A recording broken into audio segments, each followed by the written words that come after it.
겠습니다. 아멘. 사무엘하 12장입니다. 사무엘하 12장.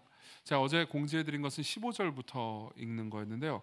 13절부터 읽어야 될 것 같습니다. 사무엘하 12장 13절부터 25절까지 말씀 제가 여러분들을 위해서 읽어드리겠습니다. 사무엘하 12장 13절입니다. 하나님의 말씀을 들으십시오. 다윗이 나단에게 이르되 내가 여호와께 죄를 범하였노라 하매 나단이 다윗에게 말하되 여호와께서도 당신의 죄를 사하셨나니 당신이 죽지 아니하려니와 이 일로 말미암아 여호와의 원수가 크게 비방할 거리를 얻게 하였으니 당신이 낳은 아이가 반드시 죽으리다 하고 나단이 자기 집으로 돌아가니라. 우리아의 아내가 다윗에게 낳은 아이를 여호와께서 치심에 심히 앓는지라. 다윗이 그 아이를 위하여 하나님께 간구하되 다윗이 금식하고 안에 들어가서 밤새도록 땅에 엎드렸으니 그 집에 늙은 자들이 그 곁에 서서 다윗을 땅에서 일으키려 하되 왕이 듣지 아니하고 그들과 더불어 먹지도 아니하더라. 이래 만에 그 아이가 죽으니라. 그러나 다윗의 신하들이 아이가 죽은 것을 왕에게 아뢰기를 두려워하니 이는 그들이 말하기를 아이가 살았을 때 우리가 그에게 말하여도 왕이 그 말을 듣지 아니하셨나니 어떻게 그 아이가 죽은 것을 그에게 아뢰할 수 있으랴. 왕이 상심하리로다 함이라. 다윗이 그의 신하들이 서로 수군거리는 것을 보고 그 아이가 죽은 줄을 다윗이 깨닫고 그의 신하들에게 묻되 아이가 죽었느냐 하니 대답하되 죽었나이다 하는지라. 다윗이 땅에서 일어나 몸을 씻고 기름을 바르고 의복을 갈아입고 여호와의 전에 들어가서 경배하고 왕궁으로 돌아와 명령하여 그 음식을 앞에 차리게 하고 먹은지라. 그 신하들이 그에게 이르되 아이가 살았을 때는 그를 위하여 금식하고 우시더니 죽은 후에는 일어나서 잡수시니 이 일이 어찌 됨이니까 하니 이르되 아이가 살았을 때 내가 금식하고 온 것은 혹시 여호와께서 나를 불쌍히 여기사 아이를 살려주실는지 누가 알까 생각함이거니와 지금은 죽었으니 내가 어찌 금식하랴. 내가 다시 돌아오게 할 수 있느냐. 나는 그에게로 가려니와 그는 내게로 돌아오지 아니하리라 하니라. 다윗이 그의 아내 밥세바를 위로하고 그에게 들어가 그와 동침하였더니 그가 아들을 낳으매 그 이름을 솔로몬이라 하니라. 여호와께서 그를 사랑하사 선지자 나단을 보내 그 이름을 여디디아라 하시니 이는 여호와께서 사랑하셨기 때문이더라. 아멘. 지난주에 이어서 우리는 다윗 이야기를 계속해서 보고 있습니다. 아마도 오늘이 이제 다윗 이야기의 마지막 시간이 될 것 같습니다. 사실 다음 주까지 하려고 했는데요. 다음 주에는 제가 이제 안식년 들어가기 직전에 마지막 주일 설교라서 특별히 공동체를 위한 설교를 좀 해야 될 것 같습니다. 그래서 다윗 이야기는 오늘로 끝내고 사실 다윗의 일생의 뒷부분 재미있는 이야기들이 많은데 그건 못했습니다. 이제 언젠가 다시 할 걸 기약하고 안 지킨 약속들이 많아서 죄송한데 어쨌든 그렇게 하도록 하겠습니다. 지난주 이야기를 잠깐 말씀드리자면요. 다윗은 죄를 범했습니다. 아주 끔찍한 죄였죠. 그는 사람을 마치 사물처럼 이용했습니다. 밧세바와 간음을 했고요. 그리고 우리아를 죽였습니다. 우리아는 밧세바의 남편이었죠. 남편이 자기에게 방해가 된다고 생각했고요. 그리고 우리아를 가장 잔혹한 방식으로 모살했습니다. 자, 그리고 나서 나단이라는 선지자가 와서 다윗에게 회개하도록 요청했고요. 다윗은 그 가운데서 자신의 마음에 찔림을 받고 회개를 하게 됩니다. 회개하고 나서 이제 이후의 스토리를 보면요, 14절에 보면 이런 말씀이 있습니다. 이 일로 말미암아 여호와의 원수가 크게 비방할 거리를 얻게 하였으니 당신이 낳은 아이가 반드시 죽으리다라고 말합니다. 자, 다윗과 밧세바 사이에 다윗이 간음을 했기 때문에 다윗과 밧세바 사이에 아기가 하나 있었고요. 그리고 그 아기가 죽게 되죠. 이런 메시지를 들은 다윗은 너무나 슬퍼하면서 7일 동안 금식하면서 거의 절망해 버립니다. 그리고 기도를 하죠. 하지만 그 기도에 하나님께서 응답해 주시지 않습니다. 결국은 다윗의 아들은 죽게 됩니다. 이런 메시지를 들을 때 여러분들은 어떤 생각이 드나요? 사실 오늘 저는 특별히 일부 예배 설교할 때 좀 약간 두려움이 있었습니다. 왜냐하면은 제가 몰랐어요. 저는 이제 이 본문을 오늘 설교하려고 몇 주 전부터 이미 준비하고 있었고, 그리고 이제 사실 상당 부분 준비가 돼 있었던 상황에서 저는 이번 주에 유아 세례가 있다는 것을 이번 주에 알았습니다. 그러니까 이제 유아 세례 때 부모들은 아들이 죽는 이야기를 본문 메시지로 듣게 되는 거예요. 그래서 이거 어떻게 해야 되지? 라는 생각을 잠시 했지만요. 사실 메시지 전체 이야기가 그러니까 뭐 직접적인 연관이 있는 게 아니니까는 뭐 상관없다고 생각을 했습니다. 근데 이 지점에서 잠깐 여러분들에게 그러니까 성경을 해석하는 방법에 대한 잔소리를 잠깐 하나만 하고 넘어가겠습니다. 그러니까 우리가 성경을 해석하고 우리 삶에 적용할 때요, 우리가 항상 이걸 미신적으로 적용하지 않도록 주의하셔야 됩니다. 그러니까 예컨대 이번 주에 나 요한 세례인데 아들이 죽는 본문 이거 어떻게 되는 거지? 이게 무슨 메시지인가? 이렇게 생각하지 말라고요. 그러니까 항상 성경을 적용할 때 여러분들이 미신적으로 적용해서는 안 됩니다. 물론 이해는 합니다. 저도 옛날에 그랬었어요. 그러니까 제가 짝사랑하는 분이 어떤 분이 있는데 그분을 만나는 게 하나님의 뜻인가 아닌가 고민하다가 성경을 딱 펼쳤는데 아가서가 나왔다. 그러면 이건 그러고 나서 나중에 이제 그분이 거절하고 나서 하나님의 뜻이 아닌가 뭐 이런 식으로 생각하고 그런 식으로 하지 말라고요. 그런 식으로 성경이 하나님께서 여러분들에게 말씀해 주시고 여러분들을 인도하시는 것은 아닙니다. 오히려 전체 메시지를 통해서 하나님이 어떤 분이신지 그리고 우리가 어떻게 살아야 되는지를 이해하는 것만이 여러분들이 하나님의 인도를 바르게 받는 법일 겁니다. 자, 그런 의미에서 오늘 본문을 통해서 우리는 뭘 할 수 있을까요? 일단은 다윗은 굉장히 고통스러워합니다. 실제로 16절에 보면요 이런 말씀이 있죠. 다윗이 그 아이를 위하여 하나님께 간구하되 다윗이 금식하고 안에 들어가서 밤새도록 땅에 엎드렸다고요. 땅에 엎드렸다고 말합니다. 뭐 기도하니까 땅에 엎드렸겠지라고 생각할 수 있지만요, 여러분들이 성경을 자세히 보잖아요. 그럼 고대 히브리인들이 기도를 하는 자세는 요즘처럼 무릎을 꿇거나 엎드리는 방식이 아니었습니다. 보통 시편을 보잖아요. 그러면 보통 그들은 하늘을 향해서 눈을 들어 손을 들어서 기도했습니다. 그러니까 땅에 엎드렸다, 이것은 완전한 절망을 가리킵니다. 그럼 거의 기어다니고 있었어요. 실제로 히브리어로 보잖아요. 그러면 거의 기어다니면서 울부짖고 있었습니다. 너무나 괴로워하고 고통스러워하면서요. 자, 이것은 다윗에게 있어서도 그리고 우리의 삶에 있어서도 끔찍한 고통임에 분명합니다. 왜 그런지 말씀드리죠. 여러분들의 삶에서는 때로는 그러니까 고통을 겪을 때 그 고통의 이유를 내가 어느 정도 알 것 같다라고 느끼는 부분들이 있을 겁니다. 내가 특정한 죄를 지었기 때문에 그 죄에 대한 결과로 내가 이런 고통을 당하는구나 라는 것을 생각할 때요. 제가 여러분들을 만나가지고 개인적으로 상담할 때 제일 많이 듣는 이야기도 바로 그겁니다. 내가 어떤 죄를 지었는데 지금 내가 당하는 고통이 과거에 내가 무슨 죄를 저질렀기 때문에 지금 겪는 고통 아닌가요? 라는 질문들을 저는 계속해서 받습니다. 예. 제가 들었던 이야기들은 한두 가지가 아닙니다. 제가 과거에 성적으로 문란한 삶을 살았어요. 그렇기 때문에 지금 내가 이 고통을 당하는 건 아닌가요? 제가 과거에 낙태를 했습니다. 그렇기 때문에 지금 내 아들이 혹은 내 가족이 혹은 내 삶이 이렇게 된 건 아닌가요? 예, 내 과거에 바보 같고 어리석은 결정을 했습니다. 그것 때문에 지금 나는 이류 인생이 됐습니다. 내 과거에 게을렀습니다. 그렇기 때문에 지금 나는 망해버렸습니다. 과거에 내가 저질렀던 이 문제 때문에 지금 나의 삶에 하나님께서 고통을 주시는 것 아닌가요? 라는 질문들을 계속해서 받습니다. 그것은 그러니까 뭐 좀 이따 얘기하겠지만 직접적인 하나님의 형벌이 아니라는 이야기를 해드릴 겁니다.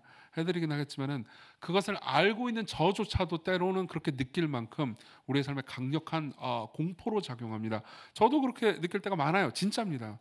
교회에서 어떤 문제가 생기잖아요. 그러면 내가 과거에 이런 죄를 저질렀기 때문에 시공교회가 좀 망해가는 건 아닐까? 뭐 이런 식으로 생각할 때가 한두 번이 아닙니다. 굉장히 힘들 때가 많았어요. 예. 지금 저마저도 이렇게 생각한다면 여러분들은 얼마나 더 그렇겠습니까? 아마 제가 확신컨대 여기 있는 앉아있는 모든 사람들이요 그런 생각을 과거에 했거나 심지어 비신자라 하더라도요 과거에 했거나 지금 하고 있는 중일 겁니다. 그럼 이 문제를 어떻게 해결해야 될까요? 이 문제를 어떻게 받아들일 수 있을까요? 이런 방식의 고통이 특별히 더 괴로운 것은 그러니까 면목이 없기 때문입니다. 면목이 없기 때문이에요. 무슨 말이냐면 이런 거예요. 여러분들이 특히 그리스도인 여러분들에게 드리고 싶은 말씀이 이런 겁니다. 여러분들이 나가가지고 복음을 전했어요. 그리고 복음을 막 전하다가 이유 없는 알 수 없는 그냥 박해를 당했습니다. 그럼 너무 고통스럽죠. 그렇지만 그래도 면은 있잖아요. 그래서 나는 그래서 어느 정도 자랑스럽지 않습니까? 그죠? 혹은 이유 모를 고통을 그냥 당했다. 내가 특히 잘못한 게 없는데 그러면은 뭐 하나님 앞에 욥처럼요 따질 수라도 있습니다. 근데 내가 뭘 잘못했는지 내가 알고 있고 그 결과 때문에 내가 지금 고통을 당하고 있다. 그러면 누구한테도 할 말도 없는 거죠. 안 그래요? 예. 당연히 여러분들은 그런 삶을 그런 상황을 겪었거나 지금 겪고 있을 겁니다. 예. 다윗은 그 상황을 지금 겪고 있고요. 다윗은 어떻게 대처했고 그리고 하나님께서는 다윗을 어떻게 다루셨을까요? 저는요 우리가 읽은 본문 전체를 통해서 첫 번째로는요 죄의 결과에 관한 이야기를 좀 해드릴 겁니다. 그리고 두 번째로는요 고통의 이유에 대해서 말씀드리죠. 그리고 마지막으로 죄인이 가질 수 있는 희망이 무엇인지를 말씀드리겠습니다. 죄의 결과, 고통의 이유, 죄인이 가질 수 있는 소망입니다. 자, 먼저 죄의 결과부터 출발해보죠. 13절 보죠. 13절은 이렇게 말합니다. 다윗이 나단에게 이르되 내가 여호와께 죄를 범하였노라 하매 예. 사실 내가 여호와께 죄를 범하였노라라고 짧은 문장으로 써 있긴 하지만 많은 학자들은 이 본문이요. 그러니까 구약 성경의 시편의 51편에 실려 있는 다윗의 아주 긴 회개를 요약한 버전이라고 이야기해 줍니다. 사실 내가 하나님께 여호와께 죄를 지었습니다라는 이 말은요. 그러니까 시편 51편의 주제이기도 합니다. 실제로 시편 51편 4절에 보면요. 내가 주께만 범죄하여라는 표현이 있고요. 그 말 안에서 다윗이 얼마나 하나님께 죄송함을 느꼈는지, 그리고 자신이 얼마나 하나님을 깊이 배신했다고 느꼈는지, 자신이 얼마나 절망적인 죄인이라고 느꼈는지에 대한 토로가 있습니다. 그리고 실제로 나단에게 한 회개는 단순히 한 문장이 아니었을 겁니다. 그러니까 처절하고 고통스러운 회개였겠죠. 그리고 나단은 그 모든 것을 아마 들었을 겁니다. 듣고 나서 말하죠. 다윗에게 말하되 여호와께서도 당신의 죄를 사하셨느니 당신이 죽지 아니할 겁니다. 당신은 죽지 않습니다. 자, 왜 죽지 않는다고 말했을까요? 다윗이 저질렀던 죄, 즉 살인과 간음은 구약 성경의 율법에 둘 다 죽어 마땅한 죄라고 성경에 기록되어 있기 때문입니다. 다윗도 알고 있고 나단도 알고 있습니다. 다윗이 저지른 죄에 대한 처벌을 합당하게 받으려면요, 다윗은 죽어야 한다는 걸요. 그리고 다윗은 그것도 알고 있습니다. 자신이 당해야 되는 이 죽음이라는 질병, 그 처벌 있잖아요. 그것은 단순히 심폐 기능의 정지만을 의미하는 것이 아닙니다. 누구나 죽잖아요, 그렇죠? 그냥 죽는다는 걸 의미하는 게 아니에요. 하나님으로부터의 영원한 격리, 생명 되신 분으로부터 영원히 떨어지는 것, 영원한 지옥, 영원한 고통, 영원히 하나님께로부터 버림받는 것, 이게 자기가 마땅히 받아야 되는 형벌이라는 것을 알고 있는 거죠. 그리고 회개합니다. 그리고 나단은 선언합니다. 하나님께서 정말 당신을 용서하셨어요. 당신은 사망에 이르지 않을 겁니다. 당신은 죽음에 처하지 않을 겁니다. 당신은 하나님께로부터 버림받지 않을 겁니다. 하나님께서 여전히 당신을 사랑할 거예요. 즉 다윗은 처벌받지 않습니다. 자, 근데 문제가 있습니다. 여러분들이 이제 이후의 이 스토리를 쭉 따라가잖아요. 그러면 다윗의 삶에서 이후에 꽤나 다윗은 고통을 겪습니다. 그것도 다윗의 죄의 결과 때문에 고통을 겪는 경우가 많습니다. 그냥 두 개만 이야기를 해드리죠. 하나는 이겁니다. 제가 몇 주 전에 설교를 했었죠. 다윗이 이제 아내가 여럿이었다고요. 그리고 여기에 대해서 그러니까 많은 사람들이 와, 성경은 일부 다처를 옹호하는 건가요? 라고 질문을 합니다. 다윗은 신앙의 위인이고 그가 아내가 여럿이었다면 성경은 일부 다처를 옹호하는 걸까요? 아니요, 그렇지 않습니다. 성경은 사실을 나열합니다. 그러고 나서 일부 다처로 인해서 그러니까 다윗이 하지 말아야 되는 일, 그러니까 여러 사람을 아내로 맞이한 이 일에 대해서 그러니까 얼마나 큰 고통을 결국 겪게 되는지에 대해서 묘사를 해줍니다.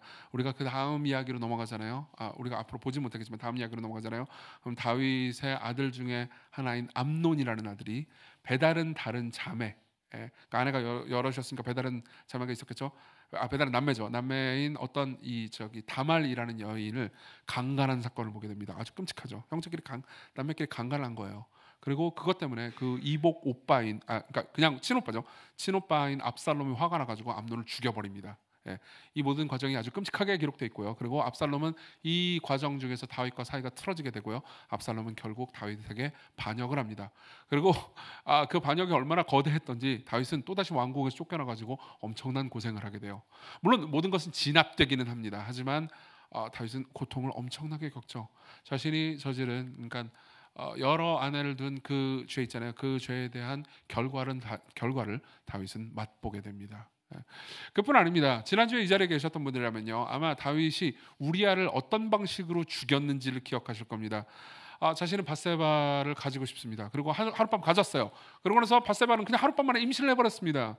그리고 낭패에 빠진 그 다윗은요, 그러니까 밧세바의 남편인 밧세바의 아내? 밧세바의 남편인 우리아를 죽이려고 작정을 하고요. 그리고 그 죽이는 작전을요, 우리아의 상관인 요압에게 전달을 합니다. 그러면 요압은 그걸 듣고 뭘 알게 되죠? 다윗의 약점을 잡게 되죠. 다윗이 윤리적으로 도덕적으로 흠결이 있다는 것을 알게 됩니다. 그리고 요압은요, 그 이전에도 좀 잔혹한 인간이었는데요, 그 이후에도 다윗의 뜻과 거슬러 가지고 잔혹한 선택들을 굉장히 많이 합니다. 결국은요, 다윗을 고통스럽게 만들죠. 보세요. 이 모든 것들은 다윗이 저질렀던 죄의 결과물들입니다. 이것은 처벌이 아닙니다. 결과물이죠. 무슨 차이죠? 자, 보세요. 처벌과 결과물은요, 그러니까 처벌은 그가 마땅히 받아야 되는 형벌을 당연히 받아야 한다라는 측면에서의 하나님의 저주입니다. 그렇지만요, 결과는요, 그가 저질렀던 죄 있잖아요. 그 죄가 이후의 삶에 자연스럽게 퍼져가도록 하나님께서 내려놓으시는, 하나님께서 하시는 허용이죠. 이게 여전히 헷갈리시는 분들이라면요, 제가 메리 에번스라는 학자의 말을 인용해드리겠습니다. 에번스는 런던 신학교의 구약학 교수였고요, 그리고 사무엘에 대한 아주 좋은 주석을 썼습니다. 들어보십시오. 이 지점에서 우리는 형벌과 죄의 결과를 구별하는 일이 매우 중요해진다. 다윗이 아내들을 취한 것은 다윗의 죄에 대한 직접적인 형벌은 아니었으나 그 간접적인 결과였다. 성경이 아주 분명하게 보여주는 것은 하나님은 대부분 우리 행동의 결과가 그대로 남아있도록 허락하신다는 점이다.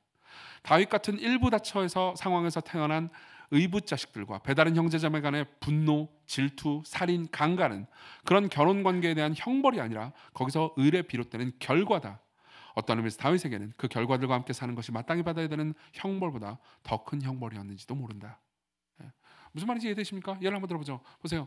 여러분들이 마약을 했다고 합시다. 그건 죄입니다.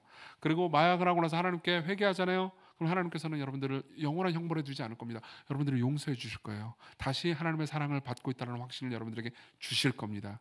하지만요, 갑자기 뿅 하고 여러분들이 해야 되는 처벌 같은 것들은 그냥 단순히 없었던 일로 돌이키시지 않을 겁니다. 예컨대 여러분들이 실정법을 어겼으니까는 법적인 처벌을 받아야 될지도 모릅니다. 감옥에 가야 될 수도 있어요. 하나님께서 그것까지 면해 주시지 않습니다. 마약을 오랫동안 복용했다면요, 여러분들에게 금단 증상이나 그러니까 건강에 나쁜 점들이 있을 겁니다.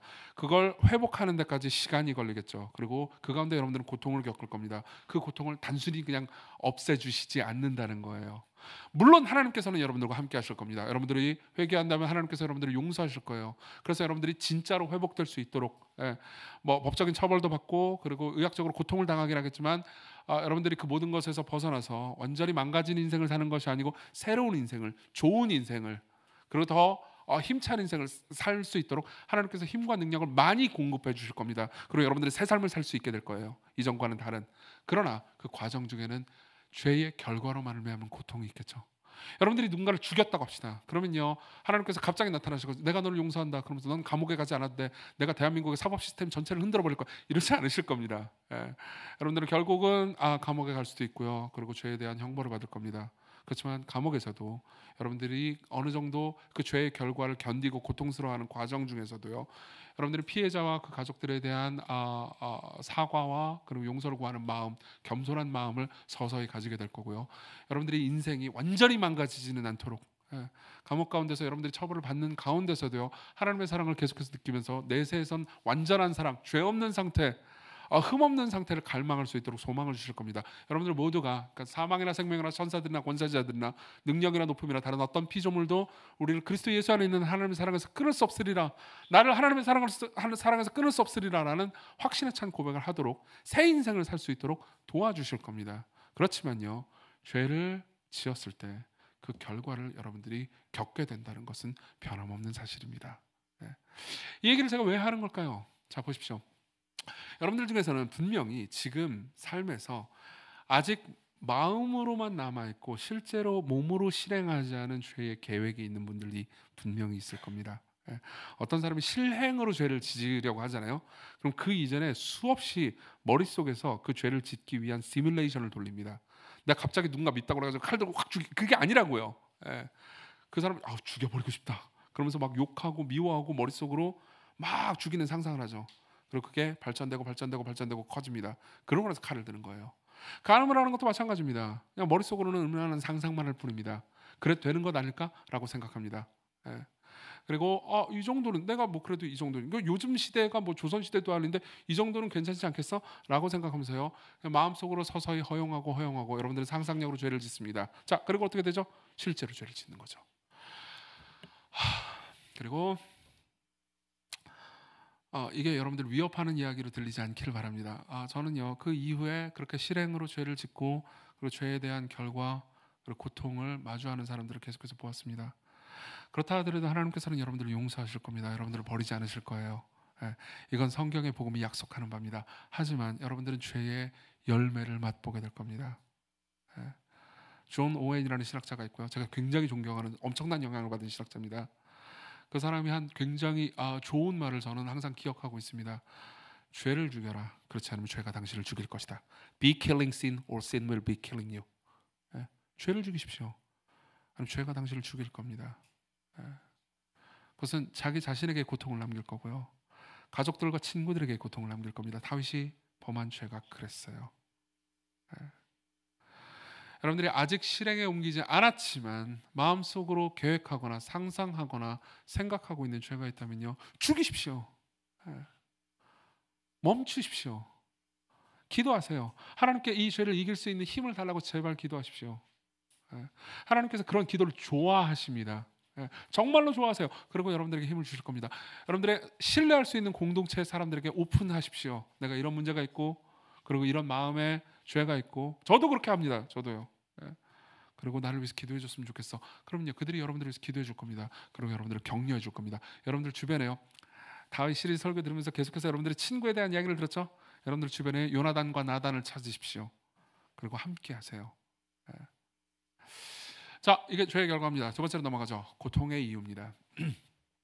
그러면요, 여러분들은 여전히 질문이 남을 수 있습니다. 근데도 불구하고 다윗은 결국 아들이 죽었잖아요. 예. 물론 그게 죄의 자연스러운 결과라고 생각할 수 있지만 도대체 왜 죽인 거죠? 예. 다윗의 아들이 죽인 것에 대해서 여러분들은 정말 많은 질문들이 떠오를 수 있을 겁니다. 제가 그 질문을 다 대답해 드릴 수는 없을 것 같습니다. 이 설교 시간도 제한되고요. 오늘은 제가 신촌에 가가지고 예배를 드리고 나서 거기서 인사만 하고 바로 또 일로 넘어올 겁니다. 아마 2부 예배에 이제 소그룹을 계속 하시는 분들이라면 제가 좀 돌아다니면서 여러분들이 질문 받을 수 있으니까 제가 와서 돌아다니면 너무 저리 가 그러지 마시고 질문을 해주시면 제가 몇 가지를 더 대답해 드릴 수 있을 것 같습니다. 근데 보세요, 이런 얘기를 좀 해드리죠. 결국은 우리에게 되게 많은 질문들이 남게 될 겁니다. 그리고 그 질문 중에 하나는요, 이런 겁니다. 하나님께서 형벌을 안 주신다고 했는데 왜 다윗은 결국은 아들이 죽었어야만 했던 거죠? 다윗은 왜 이 아들이 죽는 고통을 결국은 당했어야 했습니까? 왜 다윗의 기도를 하나님은 들어주시지 않은 겁니까? 그걸 위해서 우리는 13, 14절을 다시 한번 좀 봐야 될 것 같습니다. 13절, 다윗이 나단에게 이르되 내가 여호와께 죄를 범하였노라 하며 나단이 다윗에게 말하되 여호와께서도 당신의 죄를 사하셨나니 당신이 죽지 아니하려니와. 그러고 나서 14절을 우리 같이 한번 읽어볼까요? 14절입니다. 시작. 이 일로 말미암아 여호와의 원수가 크게 비방할 거리를 얻게 하셨으니 당신이 낳은 아이가 반드시 죽으리이다 하고. 자, 보세요, 설명해 드릴게요. 13절은 이렇게 말합니다. 다윗이 회개했어요. 그리고 하나님께서는 나단을 통해서요, 너는 용서받았다. 그리고 너는 죽지 않을 것이다. 너는 형벌받지 않을 것이다. 하지만 그다음 여호와의 원수가 크게 비방할 거리를 얻게 하였으니 아들은 죽을 것이다. 자, 우리는 14절을 보면서 뭔 소리야 이게? 이런 생각을 하게 될 겁니다. 갑자기 여호와의 원수? 비방할 거리? 이게 뭔 소리지? 라고 생각할 수 있습니다. 근데 이 부분에 있어서 저는 제가 되게 하기 싫어하는 일을 할 수밖에 없습니다. 그러니까 개역개정 성경이 번역이 좀 문제가 있다는 얘기를 할 수밖에 없을 것 같습니다. 가끔 제가 이런 얘기를 하게 되는데 이런 이야기하는 거 되게 싫거든요. 왜냐하면은 항상 이런 이야기를 하면 그럼 나는 개역개정 성경을 믿고 읽을 수 없는 건가요? 이렇게 얘기하는데 괜찮아요. 믿고 읽으세요. 괜찮습니다. 예, 제가 번역한 것보다 훨씬 좋아요. 수많은 학자들이 모여가지고 번역한 거라고요. 그렇지만 14절은요, 안타깝게도 그러니까 번역에 오류가 있습니다. 자, 이게 무슨 말인지 설명해 드릴게요. 보세요. 14절에 보면요, 여호와의 원수가 크게 비방할 거리를 얻게 했다. 특히 비방할 거리를 얻게 됐다. 이 말은요, 그러니까 그냥 한글 성경 번역한 사람들이 의역 혹은 이제 말을 만들어낸 겁니다. 실제로는 여호와의 원수를 비방했다라는 말로 되어 있습니다. 여호와 원수를 가볍게 여겼다. 근데 이러면 더더욱 이해가 안 되죠, 그렇죠? 자, 이게 무슨 말인지 얘기해 드리겠습니다. 카일 맥카터라는 학자가 있습니다. 이 사람은 그러니까 세계적인 히브리 문학의 전문가입니다. 맥카터는 이렇게 얘기해 줍니다. 고대 사람들이 성경을 필사할 때 그때는 복사기가 없었다고요. 복사할 수 있는 게 아니에요. 성경을 한 권 더 만들려면 필사를 했었어야 했단 말이에요. 필사를 할 때 그들은 그러니까 여호와의 이름, 하나님의 이름에 대한 굉장한 존중심을 가지도록 요구받았습니다. 그렇죠? 실제로 그러니까 모두가 그랬던 건 아니지만 랍비 중에 어떤 랍비나 서기관 중에 일부 사람들은 여호와라는 이 신성 사문자가 등장할 때마다 목욕 제계를 할 정도였다고요. 그러니까 여호와가 여러 번 나오면 목욕을 여러 번 해야 되는 거죠. 그 정도였단 말이에요. 그 정도로 하나님의 이름을 적는 것조차도 두려워했습니다. 그것이 세 번째 계명인 여호와 이름을 망령되이 일컬지 말라라는 계명을 지키는 방식이라고 생각했던 거죠. 근데 거기에 보면요, 여호와를 비방했다 이렇게 딱 써 있잖아요.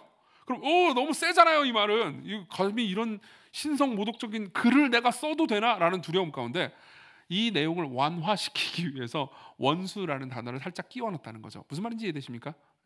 그렇지만 당시에 그렇게 하는 관행을 모두가 알고 있었기 때문에 이걸 읽는 사람들은 여호와를 비방했다는구나, 거구나라는 것을 사람들은 다 알았다는 거죠.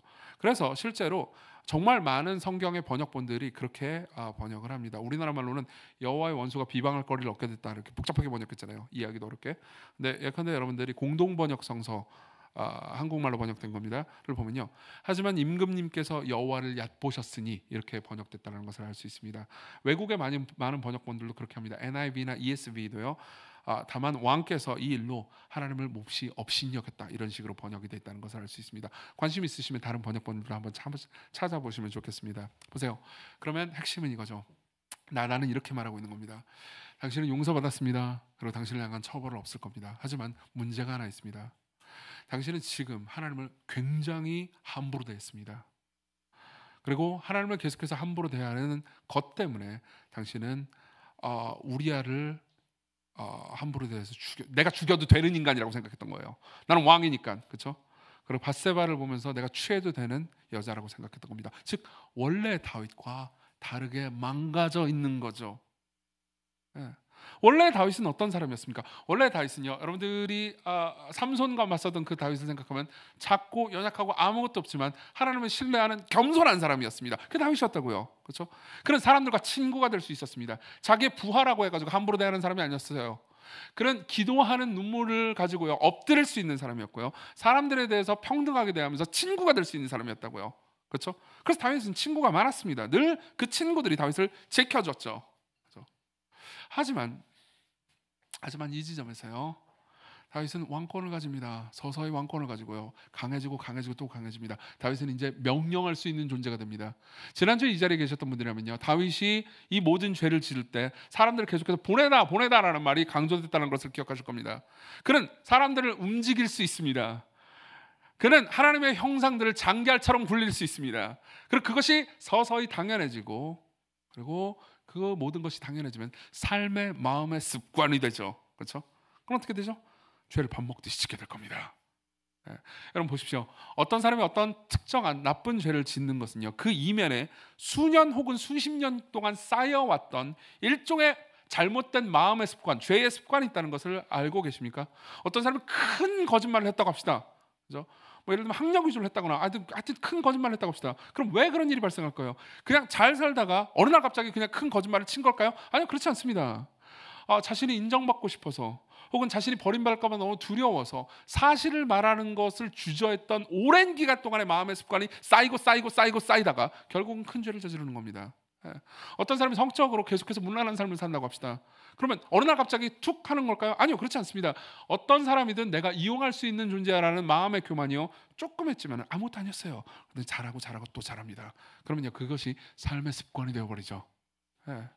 문제는 뭐냐면 그 삶의 습관을 하나님께서 용서하시고 다시 받아준다 하더라도 그 삶의 습관을 내버려 두면요 결국 어떻게 되죠? 그 삶의 습관은요, 죄를 짓는 습관은 그 사람을 망쳐버릴 겁니다. 언제든지 또 죄를 지을 수 있어요.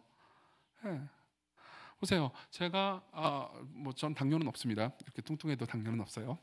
단 걸 너무 많이 먹어가지고 당뇨에 걸렸다고 합시다. 그렇죠? 당뇨에 걸리면 이제 여러분들을 슬프게 할 거예요. 제가 막 건강이 안 좋으면 여러분 슬프시죠? 반응이 없군요. 슬프다고 좀 해줘요. 그래, 성진이 슬프지? 네, 고맙습니다.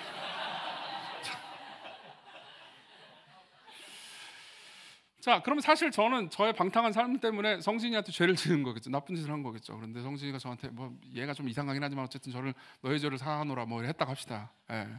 그래, 네가 방탕하게 산 것에 대해서 목사가 말이야 경건하게 살아야지. 맨날 단 거나 처먹고. 그러면서 이제 용서를 했어요. 용서를 하고 이제 우리의 관계를 회복됐습니다. 그렇다 칩시다. 근데 그리고 나서도 여전히 성진이는 제 방에서 초콜릿 박스가 쌓여 있는 것을 봅니다. 그럼 어떻게 해야 되죠? 저를 용서하는 건 용서하는 거고, 용서하고, 그리고 앞으로의 삶을 위해서, 그리고 제 건강을 위해서 어떻게 해야 될까요? 어떻게 할까요? 치워버려야죠. 초콜릿 박스를 치워야 됩니다. 자, 이 예가 다윗의 예와 정확하게 같지는 않습니다. 무게감이 다르죠. 그렇지만 생각해 보세요. 이 아들을 한번 생각해 보십시오. 이 아들은 어떻게 태어났죠? 다윗의 교만 때문에 태어났습니다. 이 아들이 잘못을 했다는 의미가 아니에요. 다윗의 교만 때문에 태어났습니다. 다윗은 생각했죠. 난 뭐든지 할 수 있어. 난 어떤 여자도 가질 수 있고 어떤 인간도 죽일 수 있어. 자, 그리고 그게 쌓이고 쌓여서 결국 이 아들이 생겼습니다. 이 아들이 계속해서 있고 용서를 받았다 하더라도 이 아들이 계속해서 존재하잖아요. 그러면요, 다윗은요 결국은 아무것도 안 잃게 되는 겁니다. 즉 초콜릿 박스가 계속 있는 거죠. 내가 뭐든지 할 수 있어, 난 어떤 여자든 가질 수 있어, 어떤 인간이든 죽일 수 있어 라고 말하는 그 자신의 잘못된 선택들의 결과가 아무 해도 없고 아무것도 잃지 않고 그대로 그냥 남아있게 되는 겁니다. 저는 이 본문을 정말 오랫동안 묵상했습니다. 그러니까 사실 지난 몇 년간에 제가 굉장히 관심 있는 본문 중에 하나였어요. 많은 자료들을 보았고요. 그리고 많은 묵상들을 했고요. 그리고 제 삶에서 그러니까 제가 무언가를 잃어버릴 때마다 저는 이 본문으로 돌아왔습니다. 제가 제 삶에서 겪는 고통들 혹은 상실들을 여러분들이랑 다 나눌 수는 없죠. 뭐 보통 좋은 모습을 보여주려고 합니다. 사실은 다음 주에 제가 얘기하겠지만은 어떤 의미에서 14년 동안 목회를 하면서 저는 되게 많은 것들을 잃어왔고요. 그리고 상처를 받았기 때문에 한 6개월 정도 쉬는 것은 그 상처를 치유하기 위한 여정이기도 합니다. 그건 다음 주에 제가 또 얘기해 드릴게요. 근데 그 가운데서 제가 잃어버리고 괴로워할 때마다 저는 항상 이 본문으로 달려갔습니다. 그리고 물어봤죠. 왜 다윗은 이토록 7일 동안 죽도록 기도했는데도 불구하고 결국 아들을 잃어버렸죠. 하나님 도대체 무슨 일이 일어난 거죠? 모든 학자들은요 7일 동안 다윗이 기도했을 때 다윗이 아브라함을 떠올렸을 거라고 확신합니다. 실제로 문학적 유사성이 있어요. 아브라함은 어떻게 됐죠? 혹시 기억하십니까? 창세기에 보면 아브라함의 이야기가 있죠. 하나님께서 아브라함에게 그가 100세에 낳은 이삭을 바치라고 하십니다. 그럼 아브라함은 이삭을 죽이기 위해서 2박 3일 동안 모리아산으로 갑니다. 그리고 죽이려고 하는 순간 하나님께서는 아브라함의 아들인 이삭을 살려주시죠. 그리고 어떤 양을 대신 죽이게 하십니다. 기억하시죠? 그리고 우리도 그렇잖아요. 우리도 성경에 있는 인물들의 이야기를 쭉 보면서 이 인물들의 상황을 내게 적용을 할 때 이 인물들이 어떻게 예를 들면 히스기야가 기도했는데 하나님께서 생명을 주셨어요. 그러면 나도 기도하면은 하나님께서 생명을 주시겠지, 병을 고쳐주시겠지 이렇게 생각할 수 있잖아요. 다윗도 당연히 그랬겠죠. 그렇죠? 다윗도 당연히 그랬겠죠. 아브라함의 이야기를 읽으면서 하나님께서 아들 이삭을 살려주셨던 것처럼 내 아들도 살려달라고 계속해서 구했을 겁니다. 저는 항상 이걸 보면서 저도 사실 삶에서 상실하는 것들이 있고 가지고 싶은데 가지지 못한 것을 보면서 왜 나의 기도는 다윗처럼 종종 거절되는지를 묵상했습니다. 그리고 제 일기를 오랫동안 기록했는데 일기를 보면서 제가 썼던 묵상의 하나를 발견했습니다. 제가 읽어드릴게요. 이게 여러분들에게 이해에 도움이 될 거라고 생각합니다. 다윗은 모든 것을 가졌고 이 상황에서 이 아들까지 가진다면 그는 자신의 죄로 인해 가지려고 했던 모든 것을 다 가진 상황이 된다. 다윗이 가지고 있는 질병이 난 내가 가지고 싶어하는 그 무엇이든 가질 수 있는 자다라는 교만이었다면 그 교만을 치료하기 위해서 그는 무언가를, 그것도 다른 어떤 것을 주어도 그것과는 바꾸지 않을 무언가를 잃었어야 했다. 그것이야말로 다윗이 받아야 하는 수술이었고 내가 지금 받아야 하는 수술이다. 그 다음에 일기의 내용을 보면 온갖 자기 연민이 기록되어 있는데 그건 읽지 않겠습니다. 수술을 한번 생각해 보십시오. 수술은요 엄청나게 고통스럽다고요. 받아보신 분들도 많이 계실 겁니다. 저도 작년에 받아봤어요.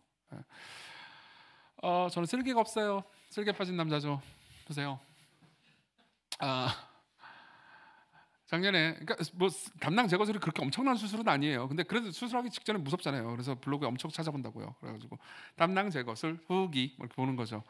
대부분 별거 아니란다 이거사 이런 대답이 나와요. 그렇지만 전부 다 이렇게 얘기해 주죠. 그 모든 후기가 이렇게 주는 건요. 근데 수술 끝나고 회복실에 나왔을 때 눈을 떴을 때는 엄청 아플 거야 라고 말을 해줍니다. 그래서 저는 사실 약간 자신만만했어요. 뭐 그래도 나는 보통 고통에 강하니까. 그리고 나서 수술이 끝나고 나서 나왔는데 와 진짜 태어나서 우와 이런 고통이 존재한다고? 라고 생각할 정도로 으악 살려줘요 이러고 있었습니다. 그래서 이제 옆에 있는 간호 선생님한테 제발 제게 진통제를 주세요. 그래서 잠깐 기다리세요. 숨 쉬는지 보고요. 그러고 나서 진통제를 줬어요. 근데 그 진통제 부작용 중에 하나가 토하는 거래요. 그래서 토했어요. 그래서 토했네요. 그러면 이 진통제는 못 쓰겠네. 그러면서 다른 진통제를 주는데 그건 별로 도움이 안 되는데 8시간 정도 참으면 괜찮대요. 그리고 8시간 동안 이러면서 굉장히 괴로워했습니다. 생애에서 모르겠어요. 이 정도 고통 가지고 별거 아니라고 생각하는 분들이 계시다면 죄송합니다. 엄살을 부려서. 근데 저는 진짜 너무너무 고통스러웠어요. 근데 보세요. 항상 수술이라는 게 그렇죠. 보세요. 나는 아픕니다. 그래서 수술을 받아야 돼요. 그리고 수술을 받으면 더 아프죠. 더 고통스럽죠. 근데 그 이후에는요. 어떻게 되죠? 그 전보다 건강해집니다. 이게 수술이 하는 일이죠. 그렇죠? 저는 지금 이제 옛날처럼 그 소화불량 때문에 그렇게 괴로워하지 않습니다. 담낭 제거술을 받고 돌들이 사라지니까 훨씬 나아졌어요. 자, 원래 수술이 하는 일이 이거예요. 원래 수술이 하는 일이 이겁니다. 유진 피터스는 다윗의 일생에서 이 다윗이 보았던 아들의 죽음이라는 수술의 결과를 이런 식으로 묘사해 줍니다. 들어보세요. 다윗은 그 사건에서 거의 하나님을 망각한 채 자신이 자기 인생의 주인인 양 굴었고 박정하게도 자기 주변에 있는 사람들을 냉담하게 대했다. 밧세바는 물건이었고 우리아는 장애물이었고 요압은 도구에 불과했다. 하나님은 다윗의 기도를 거절하심으로써 다윗이 하나님 앞에서 겸손히 기도하며 다른 사람들을 애정으로 대할 수 있도록 회복시켜 주셨다. 겸손한 기도와 부드러운 사랑은 다윗이 이전에 훨씬 좋아했지만 잃어버렸던 자질들이다. 이후에 다윗을 보면요, 다시 울면서 기도할 줄 아는 사람이 됩니다. 다시 사람들을 잃어버렸을 때 슬퍼하는 사람이 됩니다. 다윗은 그 이후에도 고통을 겪습니다. 그렇지만 훨씬 더 부드러워지죠. 다윗에게는 겸손이 필요했고 하나님께서는 고통을 주신 겁니다.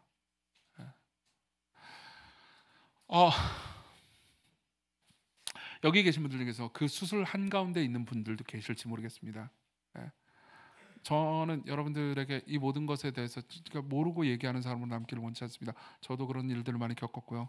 목회를 하는 내내 그런 일들을 겪었고, 여러분들이 그 수술 한가운데 계신다면은 그것이 얼마나 고통스러운지 압니다. 제가 어떻게 다 안다고 말하겠습니까? 그렇지만 어느 정도 압니다. 근데 그때 어떻게 해야 될까요? 그때 여러분들은 어떻게 이 시기를 버텨내야 할까요? 자, 이런 이야기만 좀 해드리죠. 우리가 다윗에 대해서 알 수 있는 자료는요, 사무엘상하와 역대기만 있는 것이 아닙니다. 시편도 있죠. 이때 다윗은 어떻게 기도했을까요? 많은 학자들은요, 시편 39편이 이때 사무엘하 12장과 문학적인 유사성을 상당히 가진다고 말합니다. 다시 말하면 시편 39편은요, 다윗이 이 고통스러운 일을 겪을 때 불렀던 시일 거라는 거죠. 그리고 시편 39편은 이렇게 말합니다. 제가 개역개정이 아닌 제가 개인적으로 번역한 번역본으로 읽어드리겠습니다. 들어보세요. 시편 39편의 마지막 부분입니다. 12절 13절입니다. 여호와여, 내 기도를 들으소서. 내가 비명을 지를 때 귀를 열어주소서. 흐르는 내 눈물을 보고 싸늘히 대하지 말아주소서. 나는 한낱 나그네일 뿐 내 길을 알지 못합니다. 내 조상들이 그랬듯 저는 그냥 떠돌이일 뿐입니다. 너무 늦기 전에, 내가 이 세상 떠나기 전에 숨 좀 쉬게 해주소서. 내 사정 좀 봐주소서. 놀라운 것은 시편 39편은 이렇게 끝난다는 겁니다. 이렇게 그냥 끝나버려요. 다윗의 다른 시들은요, 고통을 호소하는 시라 하더라도 마지막 부분은요, 그래도 희망으로 남습니다. 그리고 그래도 나는 하나님을 신뢰합니다. 뭐 이렇게 끝나요. 근데 여기서는 뭐죠? 나 숨 좀 쉬고 싶습니다. 나 미쳐버릴 것 같아요. 그리고 끝납니다. 왜 이런 이야기가 기록되어 있을까요? 왜 이런 절망적인 시가 성경에 기록되어 있을까요? 이건 성경이라고요. 시편이라고요. 하나님의 말씀이라고요. 왜 기록된 거죠? 자, 여기에 이유가 있습니다. 보세요. 성경은요, 여러분들을 정말로 압니다. 성경은 무슨 그냥 이상한 신화 같은 이상한 책이 아니라고요. 저 멀리 있는 이상적인 책이 아니라고요. 기독교는요, 단순히 여러분들을 선과 악으로 나눠놓고 야, 이 나쁜 놈들아 지옥에 가라, 착한 놈들아 너희들은 천국에 가라, 이렇게 단순한 책이 아니라고요. 기독교는요, 성경은요, 여러분들이 복잡하다는 것을 압니다. 여러분들이 죄 가운데서 마땅히 당해야 될 일을 당하면서도 슬퍼하는 그 슬픔의 울음이 정말로 슬프다는 것도 압니다. 정말로 절망스럽다는 것도 압니다. 왜 이 시가 기록되어 있을까요? 이러한 상황에서 이렇게 부르짖어도 좋다고요. 이러한 상황에서 하나님께 이토록 원망에 가까운 말을 쏟아내도 하나님께서는 듣고 계시다고요. 여러분들은 죄인입니다. 성경이 가르치는 바죠. 저도 죄인입니다. 저는 종교인이죠. 목사입니다. 여러분들 보기에 경건한 삶을 사는 것처럼 보일 수도 있습니다. 아니에요, 사실은. 근데요, 저나 여러분이랑 똑같다고요. 저도 이렇게 기도할 때가 있다고요. 기도하고 싶을 때가 있고요. 여러분들도 그럴 때가 있을 겁니다. 그때 하나님을 찾으십시오. 여러분들이 지금 수술 중에 있다면요, 이렇게 기도하셔도 좋습니다. 난 숨 좀 제발 쉬게 해주세요. 이해하십니까? 예. 그렇지만 이 수술이 끝나면 여러분들은 나아질 거고 그분은 여러분들을 버리지 않으실 겁니다. 세 번째로 넘어가죠. 그러면 그런 사람들이 가질 수 있는 소망이 뭘까요? 희망이 뭘까요? 세 가지를 말씀드리겠습니다. 3대진데 세 가지예요. 미치겠죠? 자, 그래도 빨리 갈게요. 자, 첫 번째입니다. 보세요. 저는 이 이야기에서 제일 은혜로운 부분이 26절부터 31절이라고 생각합니다. 제가 아까 읽진 않았는데 26절부터 31절은 무슨 얘기냐면 결국은 다윗이 진행했던 모압과의 전쟁이 승리했다는 이야기입니다. 네, 승리했다. 근데 이거는 굉장히 재미있는 겁니다. 11장과 12장 이 두 개의 장은 한 개의 유닛입니다. 전체 이야기가 한 개의 유닛이에요. 그걸 뭘로 알 수 있냐면요, 11장은 뭘로 출발하냐면 모압과의 전쟁을 시작했다는 이야기로 출발합니다. 그리고 12장의 끝은요, 모압과의 전쟁에서 이겼다라는 이야기입니다. 그죠? 그리고 그 가운데 전쟁 중인데 다윗이 이놈 왔다 가라 저 왔다 가라 밧세바 일로 와, 그리고 간음하고 그 사이에 우리아 죽이고 그다음 애 낳고 괴로워하고 막 회개하고 그리고 아들 죽고 울고, 이게 다 있었던 거예요. 중간에 있었던 일인 거예요. 근데 그거는 다윗 개인사고요. 그리고 전체적으로 국가적으로는 뭘 하고 있었냐면은 국가적으로 다윗이 이스라엘이 모압과 전쟁을 치르고 있었다고요. 그럼 어떻게 됐죠? 이겼습니다. 자, 이게 뭘 말해줄까요? 보세요. 다윗은 끔찍한 죄를 저질렀고요. 그리고 죄 가운데서 상실과 고통 가운데 있었습니다. 그러면 다윗의 모든 것이 다 박살나고 다 망했을까요? 아니요. 전쟁에서는 이겼습니다. 보세요.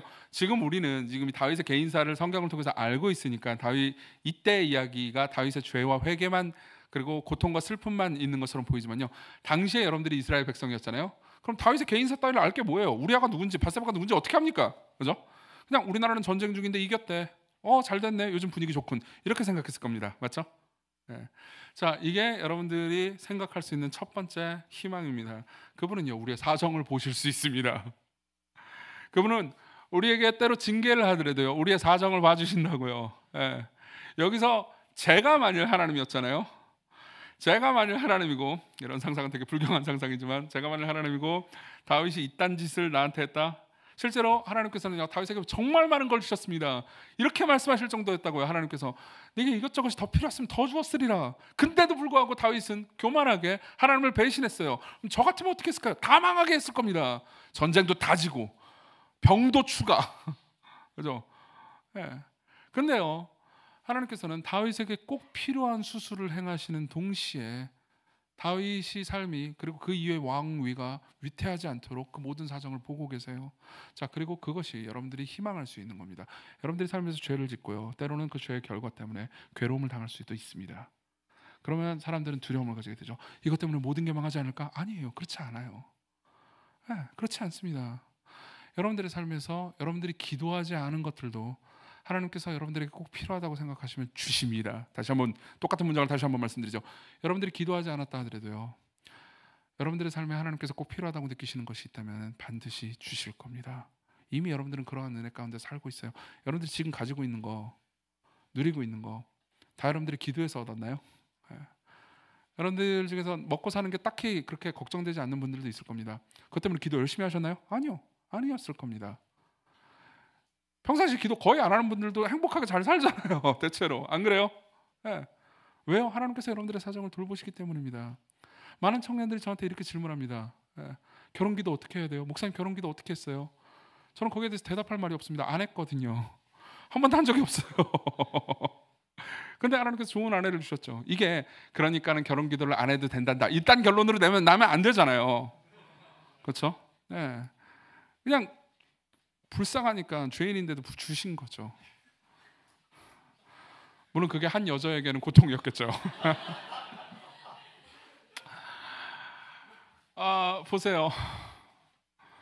그분은 여러분들을 아십니다. 여러분들 개개인을 정말로 아신다고요. 여러분들에게 필요한 것을 하시고 여러분들에게 필요한 것을 공급하시기를 멈추지 않으실 겁니다. 이 얘기를 듣고 또 삐지지 마십시오. 너는 결혼했는데 나는 아직도 결혼 못해. 아니요. 여러분들에게 필요한 것은 하나님께서 주십니다. 우리가 원래 마땅히 받아야 될 것은 하나님의 진노와 저주밖에 없습니다. 근데도 하나님께서는요, 우리에게 계속해서 주실 겁니다. 이게 우리가 붙잡을 수 있는 첫 번째 희망이에요. 두 번째 희망은 이겁니다. 여러분들은 결코 아무것도 잃지 않을 겁니다. 네. 지금까지 설교를 들으신 분들 중에서는요, 분명히 이런 질문을 던지는 분들이 있을 겁니다. 아들은 너무 불쌍하잖아요. 예. 아들이 먼저예요. 아들은 그냥 태어났을 뿐이라고요. 근데 죽고 불쌍해, 다윗 나쁜 놈, 하나님도 이상해. 자 보세요. 이렇게 말씀해 드리죠. 21절부터 읽어드리겠습니다. 21절.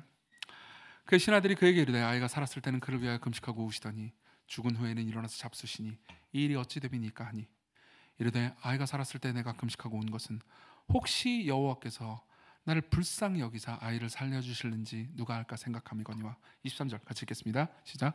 지금은 죽었으니 내가 어찌 금식하랴. 내가 다시 돌아오게 할 수 있느냐. 나는 그에게로 가려니와 그는 내게로 돌아오지 아니하리라. 자, 이게 무슨 말일까요? 나는 그에게로 가려니와 그는 내게로 돌아오지 아니하리라. 여기서 다윗이 이 고통의 시간 7일을 지나고 나서도 여전히 희망으로 일어설 수 있는 이유를 발견하게 됩니다. 보세요. 아이가 죽었으면 더 많이 울어야 되잖아요. 근데 아이가 죽고 나서 그는 희망합니다. 왜 그럴까요? 7일 동안 다윗이 금식하면서 기도할 때 다윗은 점점 더 확신하고 있었을 겁니다. 하나님께서 다윗에게 다시 아들을 살려서 다윗의 품 안에 안기게 하신다면 그것은 은혜일 겁니다. 나를 불쌍히 여기셔서 그렇게 하실 줄 모른다. 근데 걷어가신다 하더라도 그런 절망할 필요가 없어요. 왜요?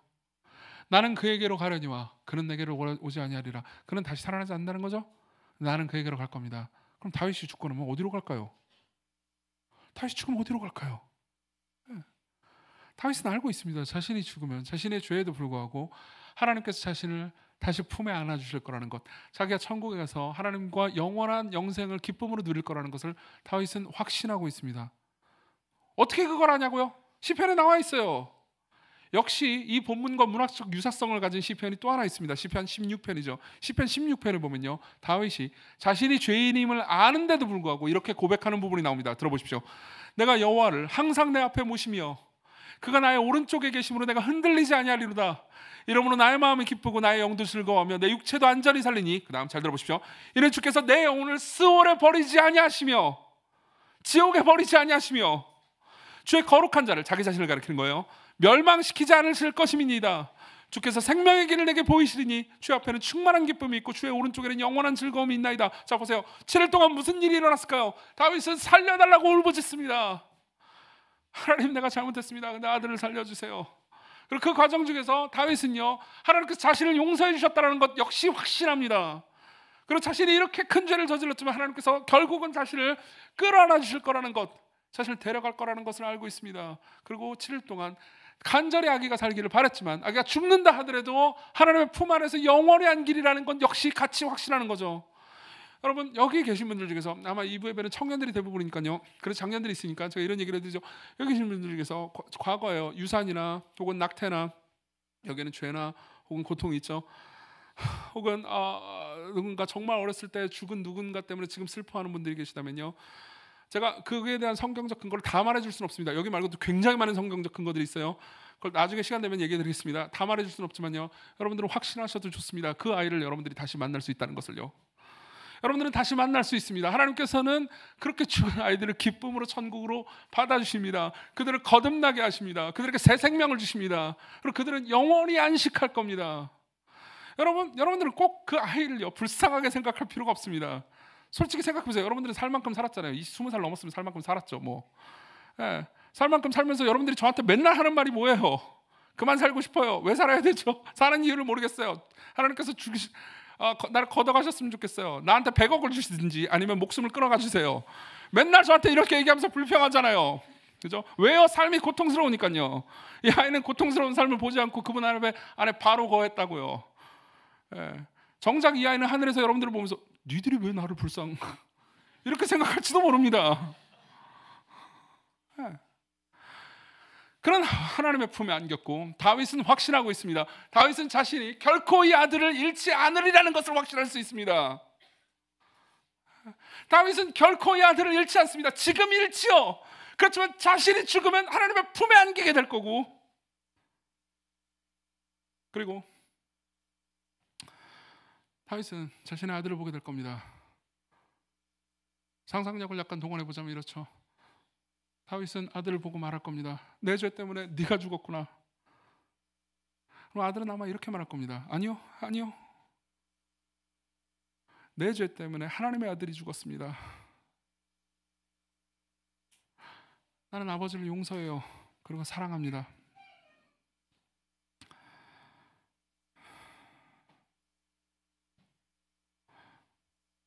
왜 이게 가능할까요? 왜 이 죄인들이 이러한 사랑을 다시 누릴 수 있을까요?